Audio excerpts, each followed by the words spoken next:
আমার নিবেদন থাকবে যে অদিতিকে আপনারা দীর্ঘদিন দেখেছেন, ও অত্যন্ত ভালো মেয়ে, আমার ছোট বোনের মতো।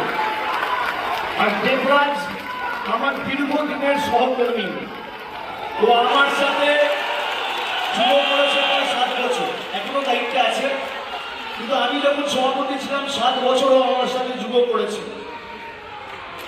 আপনারা অদিতিকে ভোট দিয়ে 25,000-এর বেশি ব্যবধানে জেতান। আমি আপনাদের এতটুকু কথা দিয়ে যেতে পারি যে আমি যেভাবে আমার লোকসভা কেন্দ্রে কাজ করেছি, আমি রাজারহাট গোপালপুরকেও ভোট দিয়ে আগ্রহ রাখবো। আপনাদের হতাশ করবো, আমি কথা দিয়ে যাচ্ছি। অদিতির 1 নম্বর বোতাম, 1 নম্বর বোতাম। সকাল সকাল 29 তারিখ বেরিয়ে লাইনে দাঁড়িয়ে 1 নম্বর বোতাম টিপবেন রাজারহাট গোপালপুরে, আর ভূমিকম্পটা হবে দিল্লি।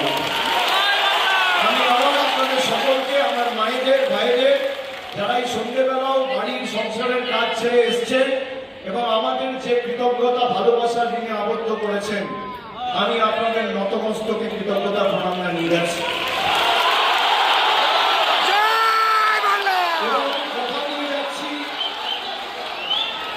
কথা দিয়ে যাচ্ছি, ভালোবাসা দিন উন্নয়নের মাধ্যমে আগামী 5 বছর পরিশোধ করবে সুদে আসলে।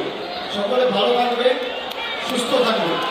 জয় হিন্দ, বন্দে মাতরম, জিন্দাবাদ, মামাটি মানুষ জিন্দাবাদ। জয় হিন্দ, জয় বাংলা।